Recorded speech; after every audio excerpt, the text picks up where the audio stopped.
Well, hello, everybody, and welcome to our weekly gathering here at Work Cookie of IOs, HR, one actor, recruiters, and all of us who like to be in the helping industry. Jeremy, today we're going to take a look at giving effective feedback that builds rather than breaks. Um, Good advice for everybody. Where do we start?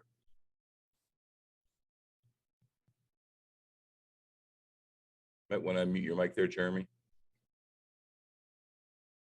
That's helpful, Tom. Again, so glad to have you here to provide that direction. Mike helps.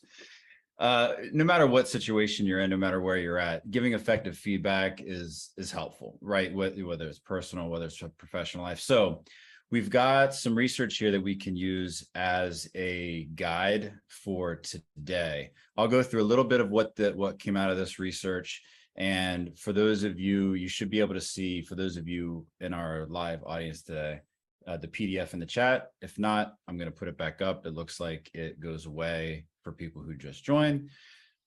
But what you will be looking at is just this. I tried to fit it all onto one page, one document. So you'll see some, as IOs, we get a little finicky with our formatting.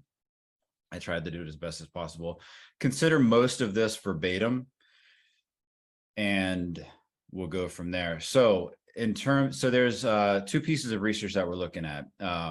Golembowski, I like to say, someone who's done, 300 publications plus, tons of studies, and this is an excerpt from a publication, Approaches to Planned Change, volumes 1 and 2. So it's a compilation there.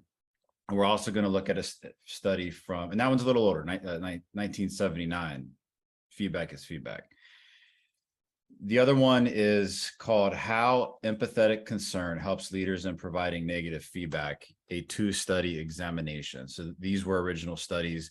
This one's found in the Journal of Occupational and Organizational Psychology. Authors are Young, Richard, Mokerzal, Stillman, and Gentry. Actually, 2 different scientific studies that were done.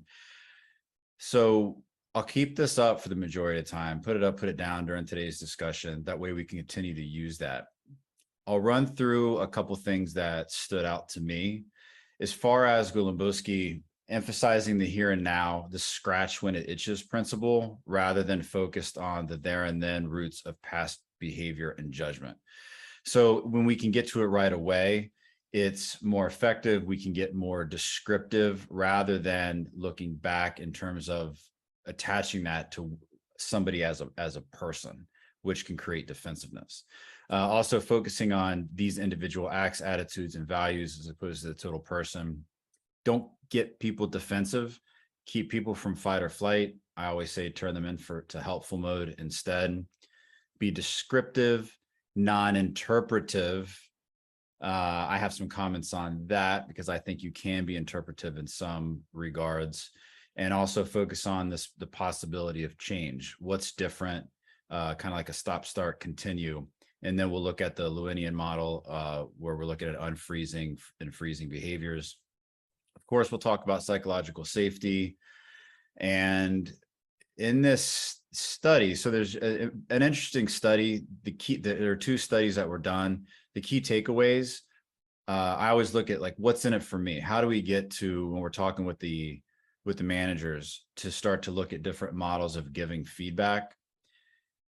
There were 2 studies. Bottom line, those who gave, who were able to use this empathy with their feedback, it doesn't necessarily prevent negative emotions, which is negative affect, AFFECT, but it can help with positive affect.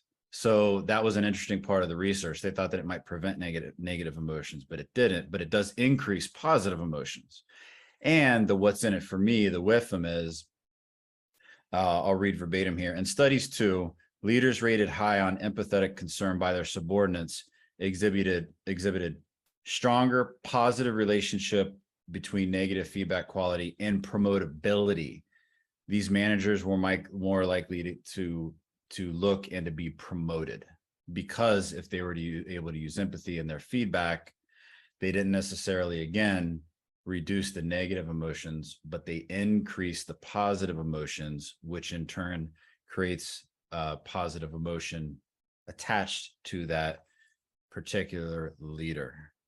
Tom, over to you. Okay, but is it all reliant then upon empathy? Do these leaders need to have empathy? Because I'm not sure, and I'm seeing a lot of empathy out there right now from those managers.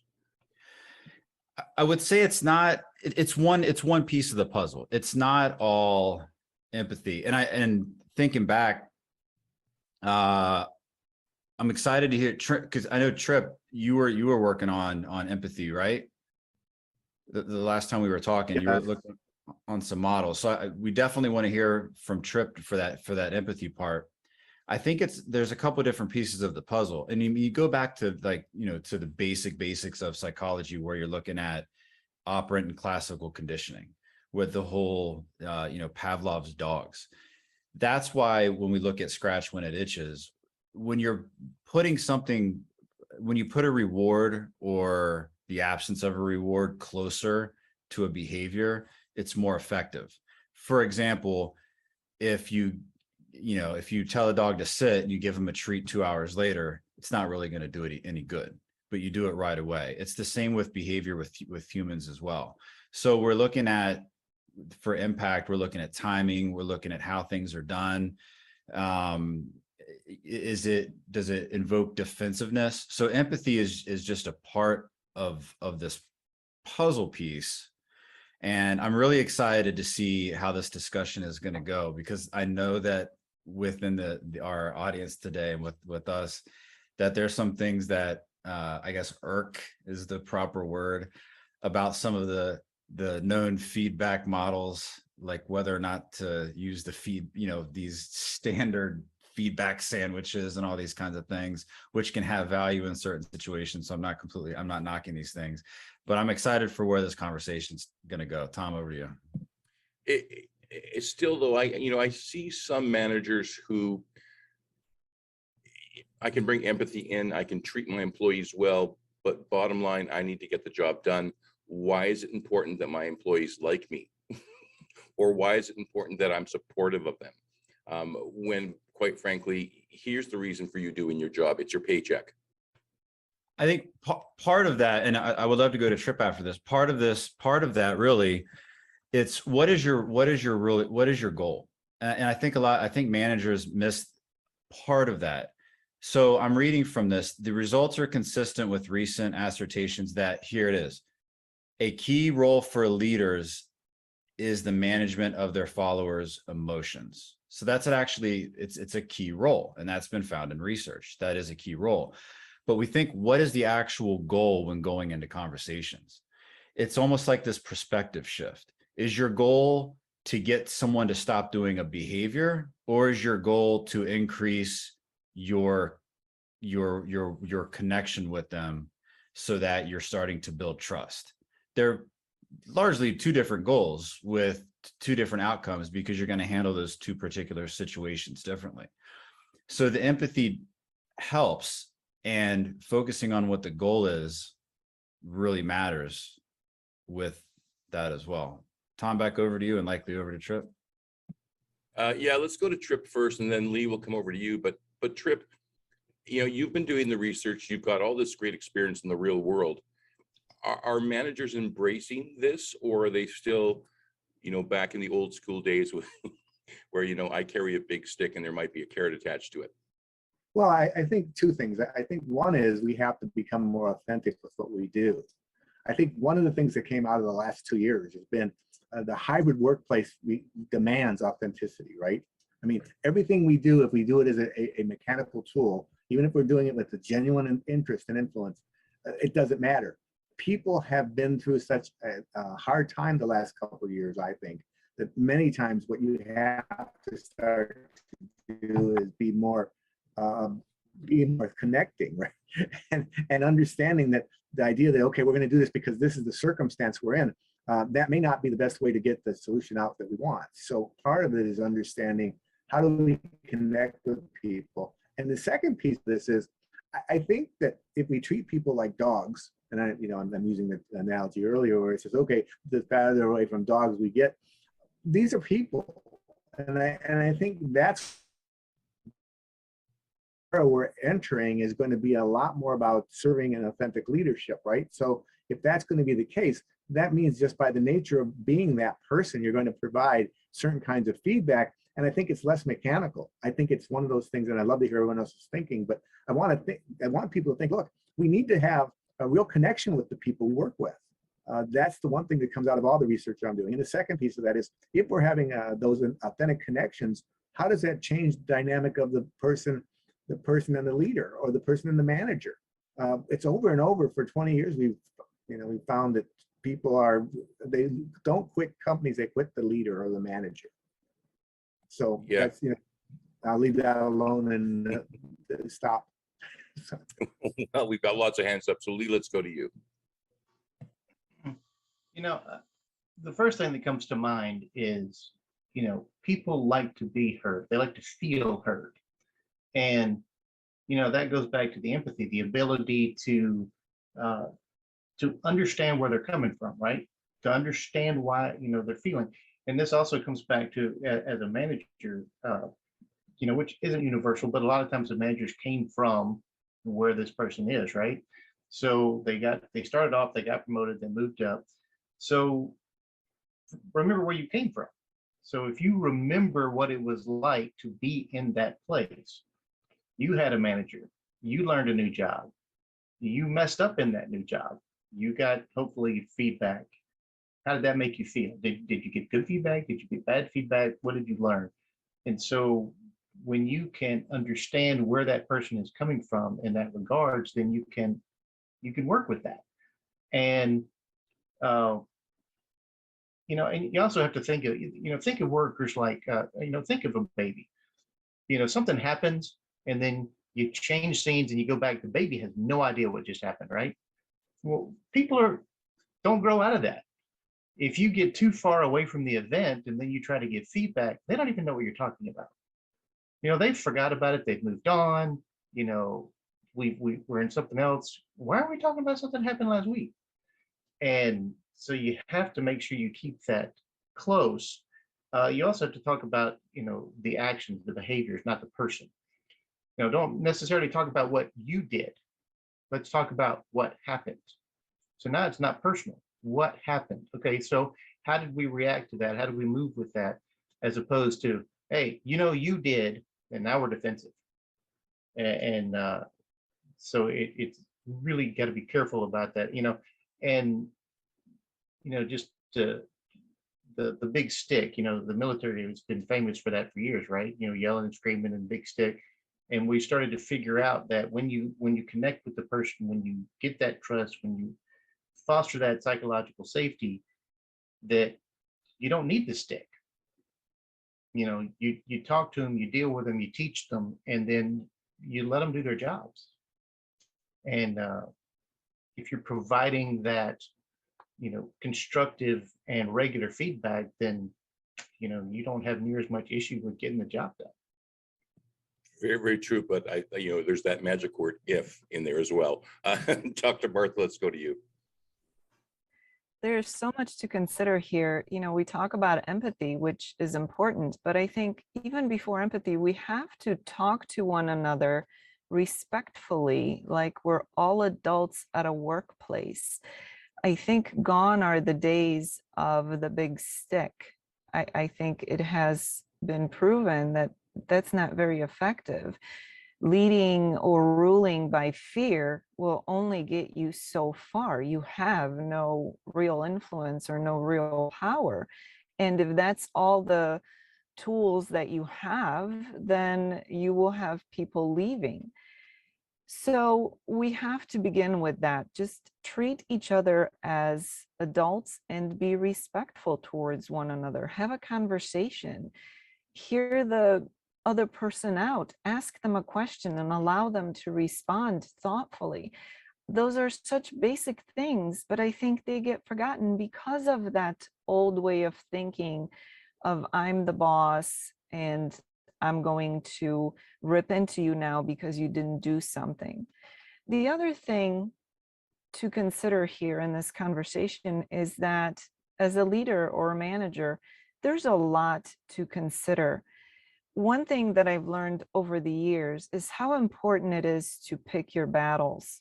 Sometimes you can spend all your time and energy banging your head against the wall over something that technically needs to be happening or needs to not be happening. But in the bigger scheme of things, it matters very little, if at all. So let's say you have an employee who is chronically late, be that 1 minute or 10 minutes, but that's their thing. You know, there are people out there who just aren't going to be on time for things no matter what you do to them. There's no way to inspire them, not really. You may put some fear into them. You may inspire them in other ways for a short period of time, but that's not going to last. That's just the way they are. So a manager has to think to himself or herself, how much is this interfering with their performance? Are they coming in and getting their job done? Is it affecting the rest of the team? Is it affecting the team morale, the team performance? Pick your battles. If you need to have that conversation, be considerate. Maybe it's a matter of that person having to take care of someone else within their family in the morning, and they're dealing with challenges you're not even aware of. Maybe it's a matter of adjusting their schedule. So there's so much to consider here. The old "I carry the stick" idea is so long gone and so ineffective. I can't even begin to speak on that. So that's all I have for now. I want to push back a little bit because I want to believe you. I really, really do that, the world is changing, but, we have politicians and political parties in our country who govern through fear, who still use that big stick. So how can we change business when, as we look at the larger world, our politicians aren't doing that? But we're not politicians, we're human. Let's There just you go. separate the two. I mean, come on. I'm insulted that you compare us to politicians, Tom. Yeah, you got a good point there. Brendan, let's go to you.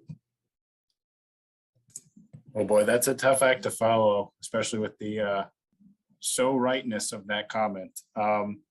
But I want to go back to what's in this model of notes that Jeremy has here, and some things just to think about here. Whenever I do performance reviews for an organization, it's there are two classical models that people use where it's, we're going to do your performance review on your anniversary date, or you get onto some cycle where we pick a time during the year, everyone gets the performance review and we move forward with that. But when you're training for performance reviews, one of the things that I always, make sure I touch upon is this is going on the scratch it when it itches sort of concept. If something happened 8 months ago and you didn't address it 8 months ago, it's not a problem anymore. And if it is a problem, that's your fault as the manager. It's not really the employee's problem, because you should have said something then and there. And this idea of conditioning your employees to be better at their work really should be on a continuous feedback loop. When you look at any good change model, because that's what this is a change model that you can use for an individual. You don't have like the third step is communicate. Communicate should be interwoven into every single step that you're doing. So why would you think that, at step 5, that's when I'm going to communicate this. You should be doing that through all 5 steps. And I think that's the mistake people make, is that we'll only address it when it really bothers me, or this, that, or the other thing. If you get it while it's a small problem, you can correct it. The employee wants the feedback. The employee naturally wants to be doing the right thing to help their career, to help the organization. And they're going to value it as long as you say it in the right way. Let me ask you, Brendan, have you ever had to actually, tell a manager that they are the problem, and how do they take it? There is a nicer way to do this, but it's very much saying, look, think about it from that person's perspective. That's where I always go with it to make it non-confrontational. If this happened to you and this, and this was going on, how would you interpret that? Well, I wouldn't know that anything's going on. Exactly. So how would the employee know these things are going on? You give them a lot of credit, but then you also don't give them enough credit. or too much credit into thinking that they anticipate and see everything that's going on. That's your job as the managers, to educate them on the things, on their blind spots. Yeah, great advice. Linda Ann, let's go to you.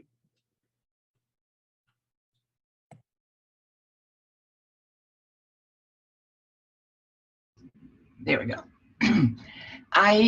I love this conversation, and I have a little bit of a different take on that. And that is, you know, one of the things whenever I'm giving someone feedback, I do a version of the assertiveness script and really try to find out where they are first. I always ask how they're viewing the situation so that I know what the playing field looks like and what they're dealing with. I have the information about what's going on with them and so forth. The other side of this that occurs to me is really, and I don't mean to hijack the pathway of this conversation, but I think at some point we really need to look at the differences in the way that genders communicate and how the gender bias in what you are saying is taken. And then even if, for example, if you have someone who maybe in a performance review, say there's a male supervisor communicating to a female supervisor, a female, and they ask for her to change her behavior. They communicate effectively and they ask her to change her behavior in how she's interacting with maybe some of the other team that she's working with. And she goes ahead and does that. But if that team has not been educated about the difference in communication, then because it is a change in her behavior and she's asking for a change from them, there's going to be pushback because that's natural effect of change. So I think that for me, this is a great conversation, but I don't think we can ignore the differences in the way that the genders communicate. Do we all, is it just gender communication, or do we now have to look at it in even larger context with people from different cultures, especially now if we are working remotely and we've got teams all over the world? Do we have to keep in the back of our mind that people are different, that, you know, genders are different, but someone who is working in India might be different than someone who's working in the United States? Oh, absolutely. I mean, to me, this is a very complex issue. When you're talking about giving feedback and then expecting some kind of behavior changes, to me, it's really complex. Yeah. Dr. Oriana, let's go to you. Yeah, this has been a fascinating conversation so far, and I feel like we're heading in a lot of directions. But a part of what we were just saying around considering, you know, gender norms and differences in communication and other things, I think an important consideration for leaders is considering their own personal biases and what their personal biases are as they're heading into a feedback discussion. I've definitely had a number of touch points, especially early career, where feedback was given to me, and sometimes it was in contrast with my personal values and personality, where I feel like we have to be careful with what we are mandating other employees to be doing and taking a fine line between what is job necessary and what is a personal opinion around how you should live your life. And I see this, for example, in toxic cultures where perhaps working beyond normal work hours, putting in, you know, perhaps what is beyond the job realm, putting in that level of work or other things, that could be a piece of feedback, but might not necessarily be well received from the employee. So I feel like the conversation around having good communication, being open to seeing your employee's worldview and really making it a conversation is most important. Because Tom, I do think we are getting away from the world where we can just direct people to do our bidding in the way that maybe feedback was rolled down previously. And now we're having to really, you know, come to people as people and have those conversations. And then the last thing I want to put out is a recent model that I heard being developed in the area of feedback. And it had 3 parts essentially, where the first part of the feedback was giving someone an evaluation. So one of the things on Dr. Jeremy's list was, you know, don't trigger the person into a fight or flight response. And I think I've personally experienced that, you know, my leaders are giving me feedback and I like almost mentally shut down because I'm like, oh no, what are they going to say? But letting them know where they stand on an evaluative sense. So like you're an 8 out of 10, possibly, you're doing really well, but here's some areas of improvement. And then being really specific on what those areas of improvement are and support them and coaching them to actually know how to achieve a behavioral change like we've been talking about. And then lastly, bringing in that praise part, which is often a part of the feedback sandwich, is really helpful for them to know what they're doing well also. Let me ask you, with your experience, how can you give me an estimate of percentages of what percentage of organizations have this already figured out and they're doing a great job, and what percentage are really getting into that toxic culture because they ain't doing it right? I don't have any stats here, Tom, unfortunately. I'd love to put that out to the group if anyone does, but I think that this space has as much variety as anything else in organizational psychology. I would say there are organizations where they use things like feedback as a part of their conversation and culture. So being direct and, having the conversation on what's working well and not is ingrained. Other ones, like Brendan was saying, mostly during performance management cycles, there's kind of this feeling of not wanting to share. So a lot of things come out during that. And then kind of a blend of the rest of it. Yeah. Deborah, welcome to the stage. Go ahead. Hi, everyone. This is such a great conversation, and I have like a million notes, but I did want to bring a little bit about Martha's comment about us behaving as adults in the workplace and how hard it is because human behavior is driven by so many aspects. So I think coming into the world of feedback, we have to understand that we're dealing with other human beings that are basically a universe in their own right. They have their own experiences, their own biases, their own ways of thinking about the world, and even values. So when we come to feedback, we really, as managers, for example, or as we teach people to give effective feedback, we always have to start with the person that gives the feedback. So we always have to start with that preparation of I'm gonna give feedback to this person. What do I have to do to prepare?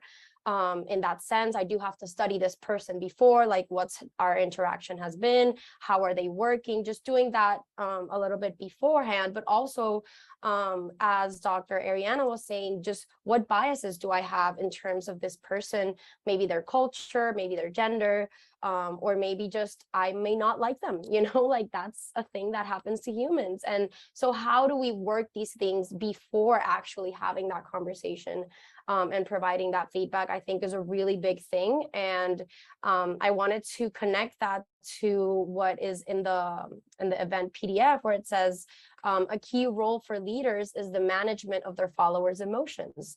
But how many of us actually get training on how to manage other people's emotions?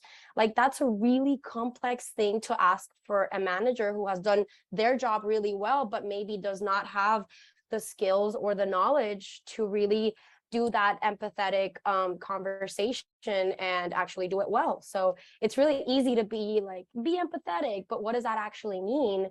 And how are you managing your own emotions, and how can you properly manage somebody else's emotions when maybe you are not as regulated? So I really do think that feedback is both something that needs to be ingrained in the culture, but it has to also be taught. And we do have to prepare both supervisors, managers, and people who are on the path of leadership to actually understand their emotions, their biases, their values first, in order to be effective at providing feedback. That's just something I wanted to share. Well, let me ask you, with all the changes that we're seeing now, with all the new paradigms, all the new ways to work, whether it's remote, hybrid, being still co-located, is it time that we have a leadership boot camp that we've got to construct something just to keep managers up to the changes that are going on? I think so. I think that education is really important, and wherever you are in your leadership spectrum, right? I think that you should any employee should always be just getting that information about how the things are changing in the world. I definitely see a lot of organizations investing more in leadership academies and management training and just training that has to do with that, because I do think that the world is changing. And I think somebody mentioned that we are expecting more from work as employees. So I think that if we are to create cultures that are not rooted in turnover, then we do have to maintain our connection to what's going on in the world and how we need to change the way that we manage and supervise in order to be successful, because it's kind of everything's changing really fast, I think. It certainly is. Thank you very much. Dr. Martha, let's go to you. Couple of things that come to mind. First, something that ties back to what Brandon was saying and what Dr. Ariana was saying about making feedback more of a normal experience rather than doing it just on your anniversary or just once a year. Because when it is so infrequent, anything and everything could be dumped on you as the employee. And so now your nerves are up and you don't know what to expect and you don't know what's going to happen. And it can't all be good because, wow, that just statistically speaking can't happen. And so I think that if we were to make talking to people and giving them feedback a regular thing within the workplace, it wouldn't be so nerve-wracking to get that annual feedback or review. Now, does that mean that a manager who has, let's say, 50 or 100 or 200 people to look out for has the time to do that? No, but there are team leaders who are in touch with smaller groups of people.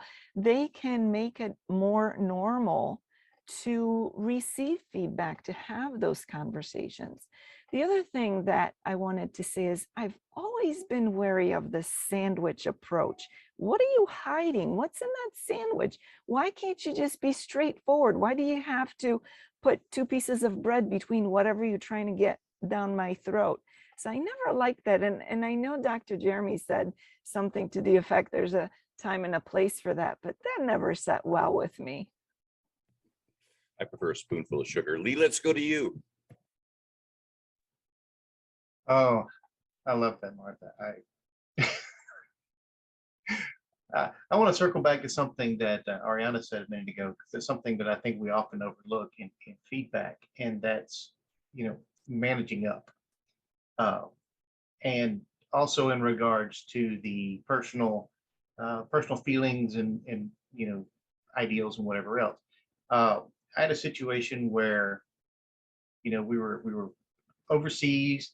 We had somebody who had started seeing a local and requested permission to spend the night off base with their significant other.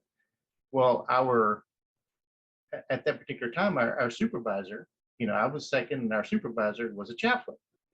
Well, the young lady in question, the local, she was separated pending divorce, but she wasn't divorced yet. And so chaplain denied it because, we can't do that. And so I had to have a conversation with the supervisor and say, sir, you can't do that. I get where you're coming from, but you can only deny this based on something that is an actual rule, which this is not. This is a personal thing, and I totally get where you're coming from, but this is a personal belief and feeling, whatever else, that does not apply to the situation.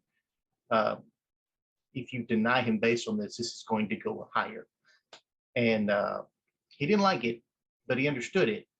And, we had a positive conversation. Ultimately, approval was given, et cetera, et cetera. Actually, and they're married now, and they've been married for years. So it all worked out. But it took me having that uncomfortable conversation with someone senior to me saying, we're going down the wrong road here. And, which can be very delicate, especially talking to your upper. Yeah, it can be extremely difficult. And once again, I think we need some skills for that, because it can be a difficult, anytime I've tried that, hasn't gone well. But then again, maybe I'm not using the right tactics. Linda Ann, let's go to you.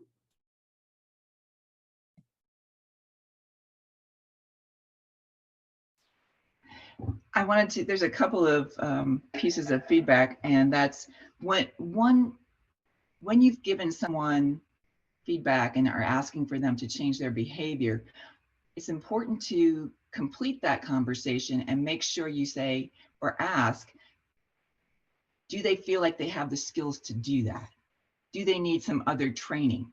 Because if you just say, I need you to change, but they don't know how, or to do something differently and they don't know how, then that's a recipe for failure, right? You're setting them up for failure. So you need to make sure that you're giving them the tools to be successful. That's one thing. And there's, something that's going on in the chat is about making sure that positive feedback happens as well. If a leader is only giving feedback once a year, they're not doing their job. They're not leading their people. And so it's important to give both kinds of feedback. I know in one particular position, whenever I would ask my team to come on occasion down to my office so we could have a conversation. And to avoid that kind of principal's office kind of thing, sometimes I would just say, you did a great job on whatever it was. And it was always a mixture of, sometimes it's a positive feedback, and sometimes there's something else I'm asking of you. And so they're more open to hearing what you have to say when you also give them the positive feedback. And then just to follow up on, I think it was Lee, or the managing up comment, and that is, success is a mutual responsibility. You are also responsible for your success, as well as help your manager or leader helping you get there. So that's my follow-up. It's a nice follow-up. Brendan, let's go to you. So just to add on to the feedback sandwich conversation, the feedback sandwich does have a time and a place, but usually it's for very small things that need to get changed. You wouldn't say, hey, you're doing a really good job at getting yourself in here on time. You're doing this really awful, and if you do it again, you're going to get fired. And then follow up with another positive comment, because number one, the first comment is just gone out. They're not thinking about that. Now they're so focused on the negative. And then on the third part, they're not even listening anymore. So it's only for like very small, minor changes. You wouldn't use it to drop a bomb on somebody. If you're going to drop a bomb on somebody, you need to have a real conversation about it. And where I've had luck with these continuous feedback loops is even building it into your company's structure, where it's a monthly one-on-one that the manager schedules. The other real great way to get this going is to use a one-on-one form where the employee actually fills out subsections of it, and actually they're taking charge of their own career. They're actually taking charge of that conversation. So it's easier for the manager who doesn't have that much time is go, okay, well, this is what we're going to talk about today. This is good. And it's very much managing up. And if you're building into your process, it's just very easy to execute those monthly one-on-ones that way. Yeah, it sounds like a great idea. Deborah, let's go to you. Brandon, thank you so much for bringing that up, because I actually had something written about that, because as we are talking about the feedback sandwich, I was also thinking, but when we make it more of a conversation and we can get feedback from both sides, it usually becomes how can we make this better, or what can we replace this behavior with, rather than you're doing this well, you're doing this horribly, you're doing this well.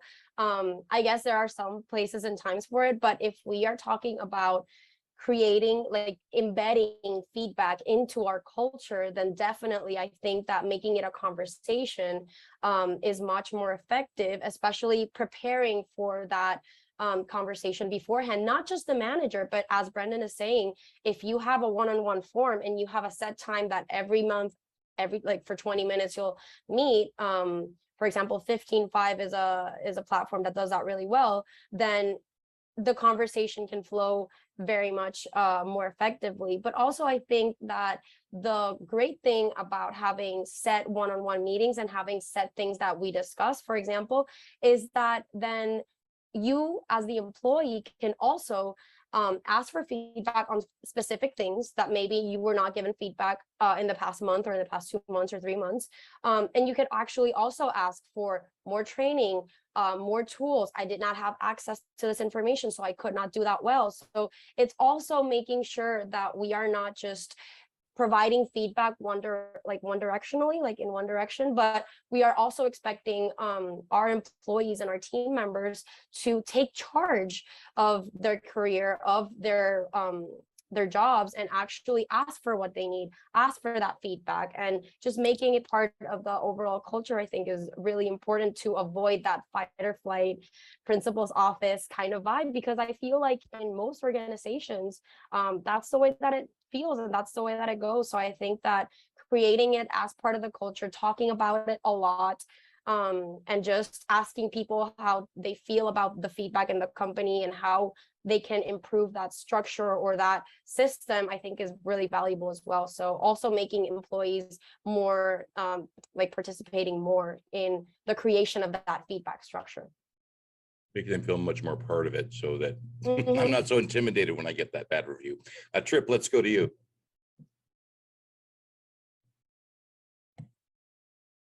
Oh, you're I still guess good. one of the odd things is, yeah, okay, yeah, I'm up there right now, right?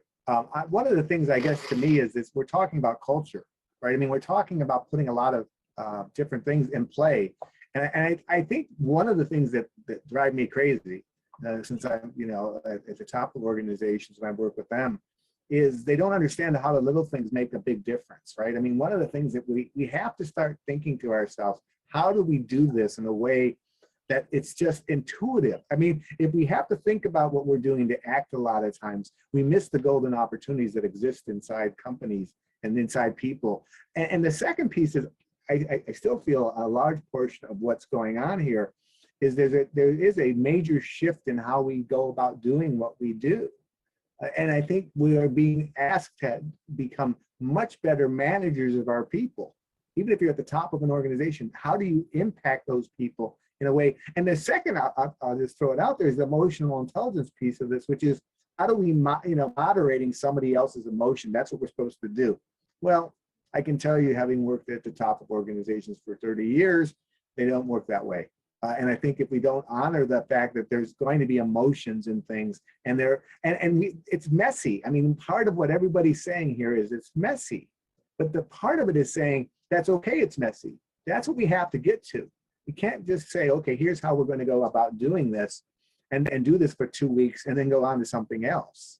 And I think that's where I think there is an opportunity. Lee talks about talking to us. The other part is, to get to the point where I think to be successful, we have to remove titles. I mean, that's the other piece of this. I mean, no one wants to say it, but you can't say, okay, I'm managing up, I'm managing sideways, I'm managing left and right. All I'm doing is I'm managing, right? That's where I think the other opportunity exists, is we have to create culture that allows for us to have that ugly messiness that's going to be there for a while going through this. And I guess that's the thought I had as I listen to everybody, is all these things are in some ways mechanical. We have to get beyond mechanical at some points and know we're going to make mistakes. Well, let me ask you, Trip, because here we are, a group of people who are wanting to help. But are those top corporations, are they seeing that there's a need for help, or are they just business as usual? Well, there's an interest. That's a great question. Thank you. You set up a real interesting conversation. What is a top corporation today? But individuals. I mean, this is where I think the other piece of this is, we're going from a corporate mindset in some ways that's very, corporate-y, to being a collaborative mindset. And how do we work together, and how do we do those things? And no, not all big corporations. You still have people talking about lots of things they've always talked about for 25 years. If the message is 25 years old, we probably need a new message. But I think the other part is, we have to understand the entrepreneur, the smaller business person growing a company, has to have different sets of skills than they do as a big corporation. But that's not going to be forever. I think those things are going to break down. Well, from your lips, my friend, Trip is a bit of a fortune teller, so we now got him down. We'll see where we are in 6 months. Dr. Ariana, let's go back to you. Yeah, I'm going to touch on something that was said before and then talk about what Trip was just saying. But I think as we talk about feedback and how to deliver it, something that I see that doesn't happen very often that I think would be helpful is just allowing space for processing. I think that sometimes managers and leaders come to these conversations and they're like, I figured out how you need to change. But I think that, and then in those conversations, it's like often a face-to-face, whether on Zoom or in person, and there's no space for that person to like really think through the feedback, internalize it, think about how it matches with their worldview and doesn't, the feasibility versus not.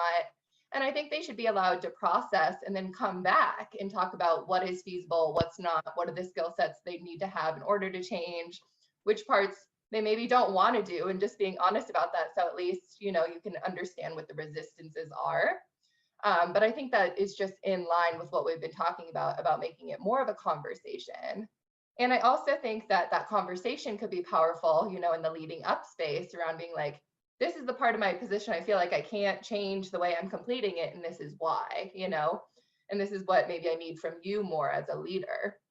But as we've been talking about, traditionally talking up to your leader is a very challenging space, and a lot of people don't have the psychological safety and trust to do that, which is kind of how it relates to Trip and building a culture, right? A culture where this is more acceptable, in which there's more collaboration. And, you know, I do think that hierarchy is necessary in an organization to create structure and specialization, and we feed into different groups, but also, you know, maybe letting that go a little bit more in terms of our psychological perspective of interacting with others in the workplace. And then lastly, I want to say relates to our positive feedback and recognition. As an ethical culture assessment person, I'm seeing in organization that recognition is one of the lowest scoring areas, or one of our lowest scoring ethical culture dimensions. And so I think that's important because employees feel like they want a lot more recognition. So when that's not present, the negative feedback is going to hit harder. And we know from the positive psychology space that we really need to offset our negative relationship interactions 10 to 1, because the negatives stick so strongly with us due to like us holding on to negatives as an evolutionary adaptation. We hold on to the negatives more. So really that recognition is also just as key in creating behavioral change so that people can be receptive and not be shut down. Yeah. Once again, what a wonderful world that would be. And we've got to move forward. Linda Ann, let's go to you.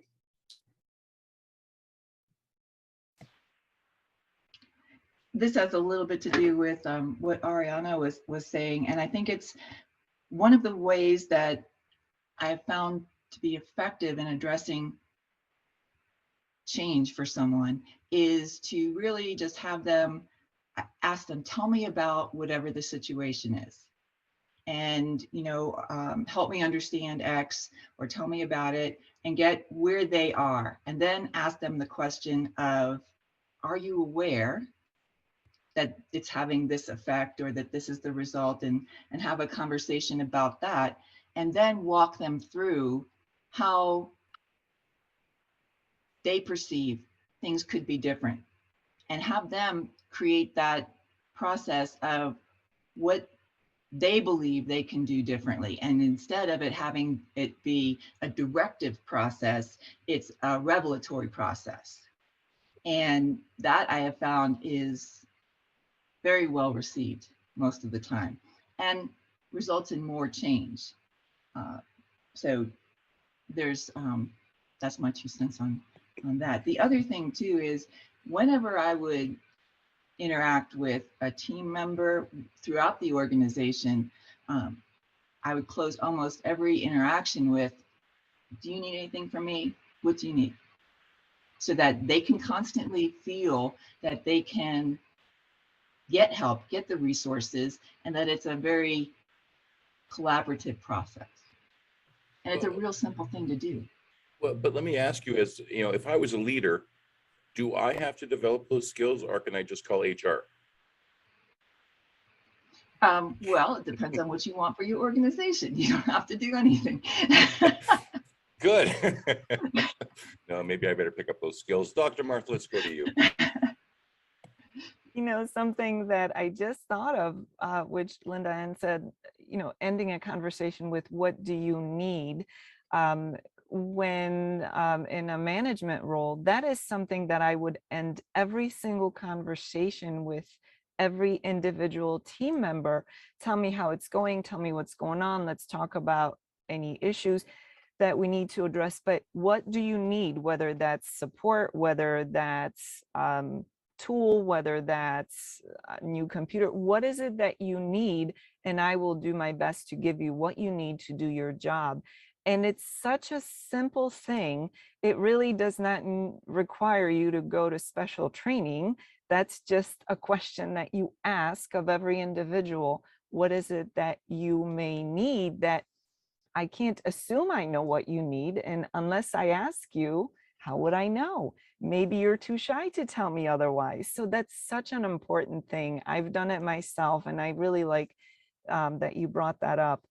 The other thing that I wanted to point out is the importance of words. Oftentimes we use words interchangeably, and we've been talking about feedback, but at some point we kind of slid into evaluations. And when I think of feedback versus evaluation, to me, those can have a very different emotional response in a person, because a feedback to me is a conversation, and an evaluation is something that you're getting graded on your performance. And whether that happens once a year, twice a year, expect to get nailed for something. And so it's very important that we're aware of the words that we use and the weight that they carry, what they mean to different people, and that we're not so haphazard in using them interchangeably, because one person may be scared to death of an evaluation because of their own previous experiences. Whereas having a conversation where feedback is exchanged can be so neutral in comparison. But let me ask you, do people have the skills to have conversations? I mean, to me, a conversation is, a two-way street. But quite often when we're dealing with leadership, those conversations are one directional. So do we as a society even have those skills? Or I mean, I don't think they're being taught in school anymore. So do we need to get better at having starting with just getting better at having conversations? I think so, because think about how many people just don't listen. How many times you get interrupted when you're trying to finish your sentence? How many times you see the blank look on the listener's face because they're not listening anymore. They're compiling their own response to the first part of whatever you said.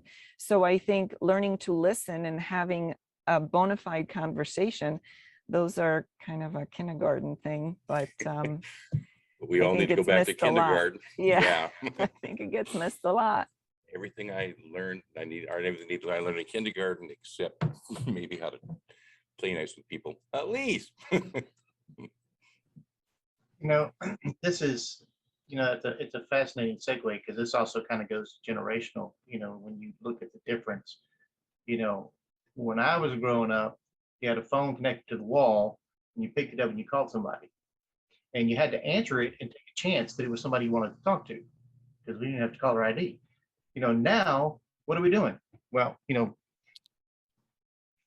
we're texting, and so when you are dealing with this younger generations, you have to remember that they're used to talking in snippets, in text. And, many of them don't have extended conversations normally. And so when you talk to them, a lot of times you can see the eyes just lose focus. You've totally lost them because you've exceeded their attention span. And so a lot of times it really is important to understand your audience and to keep it in the proper time frame. I can talk to some older people that I work with, and we can talk for an hour and just go. And then I can talk to some of the younger people where I've lost them after a couple of minutes because their brain is off on something else. And, one way that I like to deal with that is, not in a work from home situation, but in an office, is the the old managing by walking around paradigm where, I go to them, I go to their desk or their workstation, or whatever, and I have, a 4 or 5 minute conversation. How are things going? What can I help you with? Are you having issues with anything? How was Timmy's baseball game? Did they win? That sort of thing. And you just have your few minutes, and then you go, okay, great. Well, let me know if something comes up, and you move on. And you build that trust, you've established that communication, and they're a lot more comfortable often in coming to you when there is an issue. So that does help with the feedback. And when you go to them with feedback, if it's not necessarily positive, it makes it a little bit easier because you have that where you've established that you really care about them and the job that they're doing and what they need from you to do that job. And you start that early, and then by the time you do need something, it's not automatically adversarial. You also can tell pretty quick the ones that you're going to have issues with by the way they react to those conversations. I'm so old. I remember party lines and how they would never work. And hey, I knew everything that was happening in the whole community. Linda Ann, we're almost out of time, but let's go to you for the last comment. And then Jeremy, we're coming back to you. I just wanted to build on something that Lee was saying, and something that was mentioned earlier, and that is, giving especially millennials and Gen Zs time to think about things is really important, because if you think about how they were raised, their time was so scheduled, and there was very little time, free time, to just contemplate and wonder and create. And so when you're asking those kinds of things of them, that's a new skill that they're learning. It's a skill that they have to develop because they haven't been given that time before. Their time has been directed, they've been coached, directed, and there's been very little time for that free thought. And so that's something that we need to give them more grace to develop. And really and truly, they're the ones who are going to shape the way we work in the future, because they're very out there with their comments and what they want. Jeremy, once again, great conversation this week, and the hour has flown by, and I'm sure we could continue. But where are we going next week? So before that, some hopefully very brief comments on what was being said in terms of giving people that space. I'm a big fan of questions are your best friend no matter what. And when we ask questions, a lot of times with feedback and it turns into problem solving by managers where they're asking questions for their understanding. It's a perspective shift. But when you can start asking questions so that the other person can understand better rather than you gaining information to solve the problem, you enable people to become more confident in their problem solving abilities. You enable them to solve their own challenges, and you become much more effective as a leader. So when you ask questions not so that you can gain information, but ask questions so that they gain a deeper understanding. Let them allow them to think on a deeper level about the situation that they're in, even in feedback situations. That'll help them understand it better and give them that time. Also in this, Linda and Martha were mentioned, and one of the best things to say is at the end, what can I do for you? I would go a step further and get that a little deeper. It's almost like, at the end of a presentation, you say, any questions? No. Sometimes is there anything that I can do for you? No. Ask more specific questions. What's one thing I can do for you? Or what's one challenge I could do for you? Or get creative. You could say, in a perfect world, what could I do for you today? You might say, what's a question that I should be asking that could be helpful? I mean, these are questions that you can ask in any situation, right? I mean, while you're negotiating a phone contract, you can ask that of the person. I've used these questions in very creative situations. Sometimes I'll say, what are other common questions that people ask that you have found have been helpful? So there's all kinds of different ways that you can get creative with that. Next week, we have Dr. Destiny Preet will be leading this conversation, how to get experienced workers to mentor staff. That is next week. We also on Tuesday, and these are all on cboc.com/events. Next Tuesday, we have our joint IO military experts and CBOC IO psychology virtual networking mixer number 4. That's on Tuesday, the 13th. And bing, bang, boom, Tom. That is it. Should I count us out? And that was great, but maybe we should just hint a little bit. There may be some changes coming to CBOC, and might be doing some interesting, fun things in the future. Yeah. So Dr. Destiny mentioned last week that, with her and CBOC, we've officially declared August IO Psychology Month. And it doesn't just wait until next August. So we're going to be doing some things over the next year. And I was thinking about how to word this that are going to be interesting and potentially end up comical as a result, to engage very specifically many IO people. I'll leave it at that. So Yeah, we won't tell them anymore. stay tuned. It's going to be fun. Little teaser. All right. I think once again, Jeremy, great show, great topic. And next week, it sounds like Dr. Destiny's got it set up for some great topics and great discussion as well.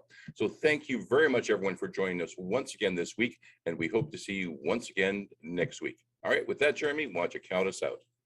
Excellent. Counting out at 5, 4, 3, 2, and 1.